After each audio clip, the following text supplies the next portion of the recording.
Hello there friends, welcome back to another episode of Generation Tech. My name is Alan. In our last video, we begrudgingly admitted that the Jedi Order does in fact have some decent qualities and played an important part in stabilizing the galaxy. I noticed in that video a lot of people discussing the part of the video where I discussed Mace Windu and his attempt to arrest and execute Palpatine. That whole situation was a trap set by the Sith, who labeled Mace Windu's attack as a coup by the Jedi Order. This is what justified the execution of Order 66. I thought today it'd be kind of cool to take a deeper look at this incident and talk about like the legality and the politics surrounding Mace Windu's ill-fated choice. And maybe we can finally come to some kind of agreement of whether this action Mace Windu took was legal or not. Now, there are mainly two sides of this argument from what I see. Those who point out that it was the Jedi's mandate to take care of the Sith problem, and so when Mace Windu was justified in attacking Palpatine. Whereas the other side points out that the Supreme Chancellor of the Republic is an elected official, and it's super weird to have some high-ranking Jedi who is not elected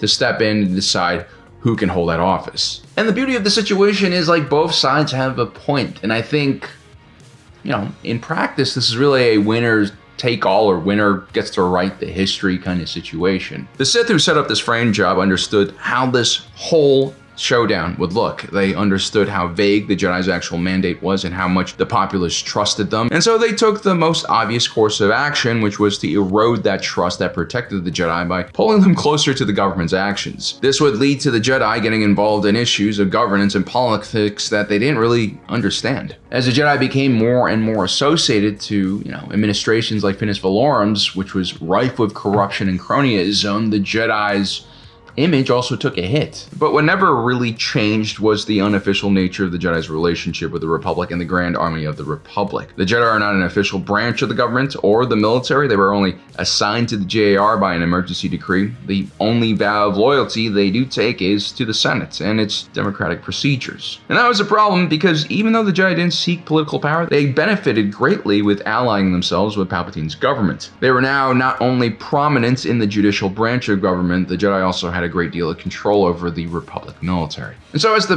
Jedi's popularity began to decline because of their involvement in the day-to-day affairs of governance, people also started noticing that the Jedi were becoming increasingly powerful and were now in a position where they could actually take over the Republic through force. And so this is the situation that Mace Windu faces as Anakin fills him in on Palpatine's actual identity. But of course, Mace, like most Jedi, either ignore politics or think that they are above it. And as an institutionalist and member of the Jedi High Council, he understands the Jedi mandate to handle all things Sith-related. You see, the Sith are not some alien faction that came from the unknown region. Every original member of the first Sith exiles were just Jedi who were interested in the dark side. A schism then occurred when the main Jedi Order didn't let these exiles practice the dark side, and unfortunately this happened on numerous occasions if you ask legends. And the Jedi unfortunately mishandled the situation on every one of these occasions, and that led to a more militarized and fanatic Sith faction, which eventually just became obsessed with destroying the Jedi because the Jedi had become obsessed with destroying them. The galaxy might have forgotten the Sith. I mean, by the time of the Clone Wars, it had been more than 1,000 years since the average person had even heard news about them. But not the Jedi. And I think some of the miscalculations that Mace Windu made in Palpatine's office were directly related to him misunderstanding how the galaxy viewed the Sith. To him, the Sith were kind of like the Nazis, the worst possible faction you can imagine, when in reality, most of the galaxy probably viewed the Sith as something more akin to like the Mongols under Genghis Khan. Not to take away from the crimes of the Nazis, but the Mongols were also pretty fucked up. I mean, they tried to genocide entire groups of people, and by most metrics, they took more land and did far more relative damage to the world and killed a larger percentage of the world's population during their time. You can even say that they helped spread the Black Death across Eurasia, which almost wiped out all culture and history in the regions it affected. Now, we all know what to do when we encounter a neo-Nazi or something like that. But what about the Mongols? I mean, I really like listening to Mongolian throat singing. It's really cool and stuff, but other than that, I don't have a problem with them really, because I don't really think about these things. And I think it's the same way the galaxy viewed the Sith. They were really just too detached from their crimes against, sentient beings thousands of years ago. And so they saw them as just a historical faction of ancient warriors. They like to do some ghoulish stuff here and there, but other than that, they're all right. I can actually see a lot of the people during this time period thinking that the Sith were cool. You know, they had cool outfits, they had these really fearsome red lightsabers. So already Mace Windu is at a disadvantage here. He sees, he senses the danger in Palpatine that the rest of the galaxy, you know, the court of public opinion just doesn't understand. This is why initially Mace Windu only wants to arrest the Supreme Chancellor and neutralize him. I actually don't see Mace Windu as a person who wants more political power for himself. He's definitely a genuine and, you know, decent person, but so is Jimmy Carter. Excellent human being, and unfortunately when you don't know how to play the game, you get butchered. So there's like a really thin legal path that Mace Windu can take in order to justify detaining the Supreme Chancellor of the Republic. It's as thin as the path Frodo and the Fellowship took, you know, to get to Mordor. And that's because the Republic is structured like a lot of representative democracies. The leadership of the military is always kept in civilian hands. That way you don't have too much power concentrated in one place. It's also a great way to give democracy more legitimacy, right? Have the people in charge of the military, the civilians. And also, the military's budget is typically run through the Senate, as we see with the Republic Military Enhancement Bill, which was drafted and passed in 21 BBY, and supposed to replenish troop numbers in the GAR. And so the idea of a high-ranking general deposing or arresting the Supreme Chancellor goes against the idea of civilian rule of the military. The military in such systems are supposed to be completely apolitical, and this is very much an important part of the culture of an elite war-fighting machine like the JAR. So why is it important for the military to be apolitical? Well, because the military is really designed to protect a nation from foreign threats, and that is a very difficult job. And if you suddenly think that political indoctrination is important for your troops, like if you want them to be more aligned with the Republicans or the Democrats, let's say if you're an American, that actually takes a lot of time. And we see this in the People's Liberation Army, which is not China's national military, but actually the military of the Chinese Communist Party. They spend a lot of time making sure that their soldiers get indoctrinated in Communist Party ideology. That is time not spent on the range or identifying, you know, different types of vehicles. Whatever you do in that training, this takes time away from it. And more importantly, the current Chinese administration has been trying to crack down on corruption within the military and bring in reform, because there are a lot of political appointees in the military that are very loyal to the Communist Party, but not necessarily good at doing anything military related. You know what I mean? So again, you want to avoid the military getting involved in anything aside from fighting wars. That is really their purpose. And so culturally, the Republic would really look down on a military general like Mace Windu carrying out a plot to take out the Chancellor. But there are some interesting cases in which a military officer like Mace Windu or even a clone trooper could take someone like Palpatine into custody. While the military cannot unilaterally decide to just pull up on Palpatine and throw him into a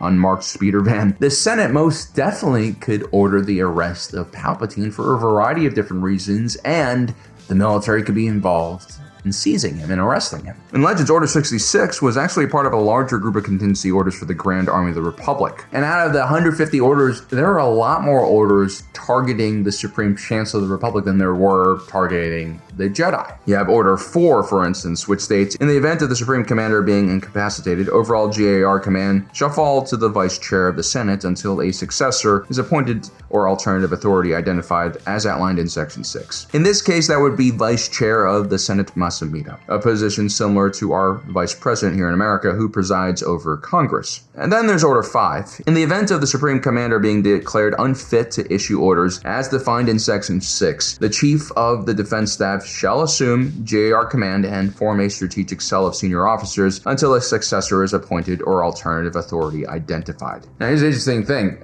Guess who is the Chief of the Defense Staff? This is a position that numerous individuals held during the war, but they were mostly high-ranking Jedi generals. And in the last days of the conflict, it was actually Mace Windu who was the chief of the defense staff. And so while it says nothing here about, you know, the chief of the defense staff arresting the chancellor, it does say that if the chancellor is, you know, declared unfit, Mace Windu then becomes the leader of the JAR. So that is kind of interesting. Now, the big question is, what does it mean when you say that the Supreme Commander is unfit? Well, we don't actually have access to Section 6, Part 2, which is in a larger document that I just can't find. It might not even exist, but that is where it goes into more detail of what being unfit means. But I'm going to theorize for Order 5 to be executed, a constitutional or medical determination has to be made about the Chancellor that shows he lacks the ability to properly command. Either he's sick or crazy, or he's doing something completely against the Constitution, like starting a false war. Evidence against the Chancellor can be submitted by anyone, right? A clone trooper, a Jedi, some ordinary person in the streets. But that information needs to be seen by a judge, and not the judicial branch. No, this is the jurisdiction of the Galactic Senate. They get to decide if Palpatine is fit for duty. If we take a look at other contingency orders like Order 65, it's very clear what needs to be done. In the event of either a majority in the Senate declaring the Supreme Commander to be unfit to issue orders, or the Security Council declaring him or her to be unfit to issue orders, an authenticated order being received by the GAR commander shall be authorized to detain the Supreme Commander, with lethal force if necessary, and command of the GAR shall fall to the acting Chancellor until a successor is appointed or alternative authority identified as outlined in Section 6-4. Yeah, so it's either the Senate majority or the entire Security Council, which includes other people aside from Mace Windu, including a lot of insiders in Palpatine's kind of political party, I guess you'd call it. Unfortunately, Mace Windu decides to look past this requirement and takes matter into his own hands. He is the Senate also in this case. Mace Windu has a sense of urgency, and I don't know if it's justified. I think he could have waited a little longer, maybe assembled a larger force with, more people, not just Jedi, so it didn't look like just a Jedi operation. His plan was clearly a bit rushed and not thought out. I mean, in the Acolyte, how many Jedi Knights were sent after Chimera, who isn't even a full-blown Sith Lord? I think it was like 9 or 10 people. Now, obviously, had Mace Windu tried to go to the Senate, there's definitely the real threat that Palpatine could get ahead of the story and destroy the investigation or vote before it starts. I think there's also a thin chance that maybe Anakin can try to ask Padme for help, and somehow, through her allies in the Loyalist Committee, they could surprise the Senate with an emergency vote that can surpass some of the gridlock and politicking that usually defines Senate sessions. Now, the last kind of legal reason Mace Windu could have for arresting Palpatine is that as a military officer, he technically could detain a person if they act in a treasonous manner, which Palpatine most definitely was. He was running, again, a fake war. But we don't really know how much Mace Windu knows. Like, does he connect the fact that Palpatine is Dooku's master and that perhaps Palpatine also controls the Separatists?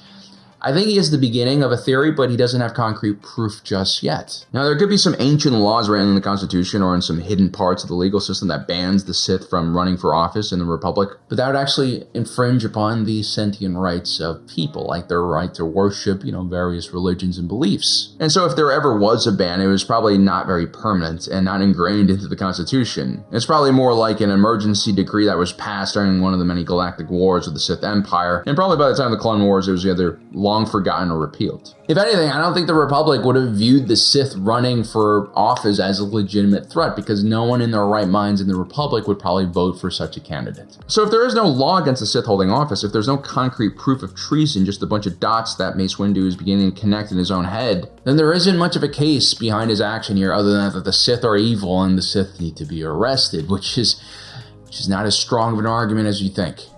In the name of the Galactic Senate of the Republic, you're under arrest, Chancellor. Are you threatening me, Master Jedi? The Senate will decide your fate. So this is important. Notice the wording. I think Mace does a good job protecting himself here. He's doing this not on behalf of the Jedi Order, but on behalf of the Senate.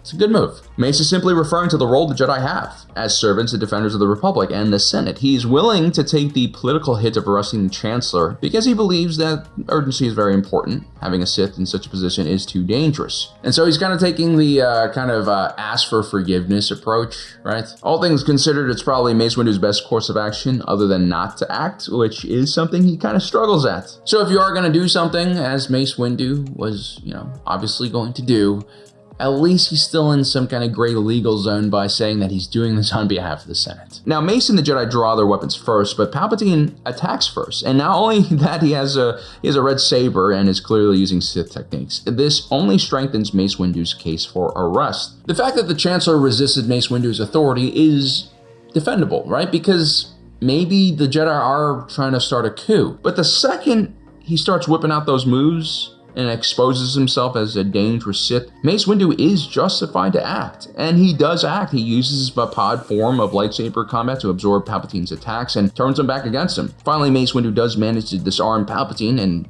tells him he's under arrest. But that's not until 3 of his fellow Jedi Masters are slain. And here's when things get tricky. Anakin Skywalker comes and provides an audience for this 2-man show, and Palpatine uses this opportunity to distract Mace Windu and attack him with Sith lightning. And this almost overwhelms the Jedi Master, but he once again manages to channel the energy and shoot it back at Palpatine. I think honestly being exposed to so much hatred and negativity actually convinces Mace Windu to strike Palpatine down. I think he just didn't notice that kind of anger creep happening to him. I mean, on top of that, he was probably slightly scared of losing control of the situation, especially because he doesn't necessarily trust Anakin completely, and so maybe his priority is to kill the Sith Master here. Palpatine finally stops his attack after absorbing so much of that dark energy into his own face, and Mace Windu is once again completely in charge of the situation. But he's kind of fed up at this point. He tried to arrest Palpatine once already, peacefully in his office, and 3 of his friends are dead now. And when he tried to arrest Palpatine the second time, once again the Sith attacked and nearly killed him. Mace Windu wasn't about to let a third time happen.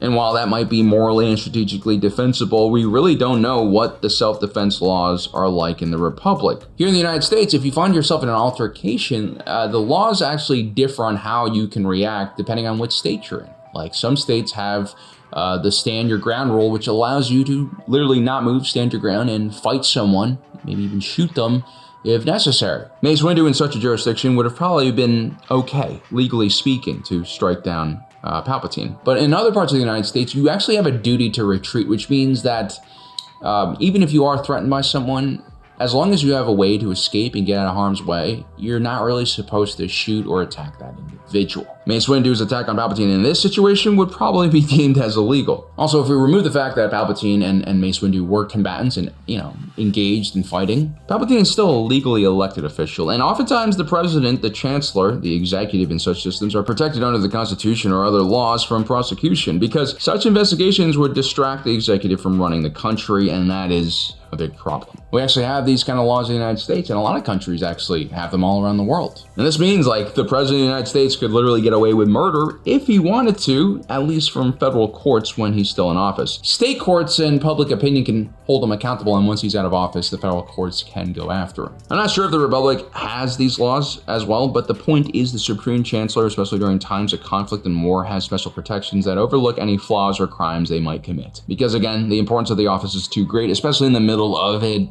galaxy-wide war. And as far as conventional treatment of combatants are concerned, once Palpatine attacked the Jedi, he was a legal combatant. And if Windu had cut him open in the middle of their lightsaber swinging, he would have been completely okay. He would have been justified. But the second Palpatine is disarmed and then blasted in the face by his own lightning and just kind of laying down there, he became an unarmed combatant. You could actually make the argument that a Sith is still dangerous even when they are in that position. And, Palpatine does prove that he is dangerous in that position. But again, the typical thing here is when you're targeting a person that is laying down and doesn't have a weapon in their hand, that's usually a war crime, or in law enforcement, just completely illegal, activity. This attempt to strike Palpatine while he's down is not self-defense, it's an execution. And so ultimately this case could go either way.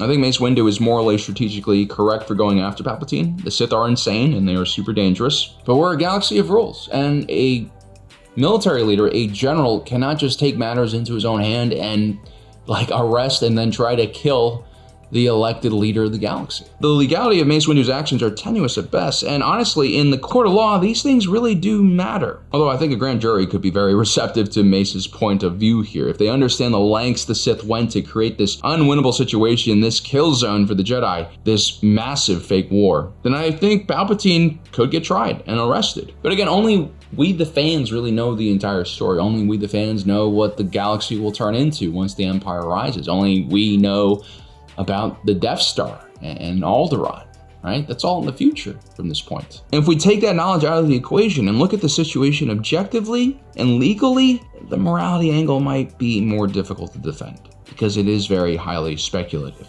The case will ultimately depend on how much you can connect Palpatine to the Separatist movement, to people like Dooku, Newt Gunray, stuff like that. But yeah, that is my analysis of this, and I look forward to, again, reading your comments in the section below. Keep it civil, right? And as usual, my name is Alan, reminding you that my allegiance is to the Republic, to democracy. I'll see you next time.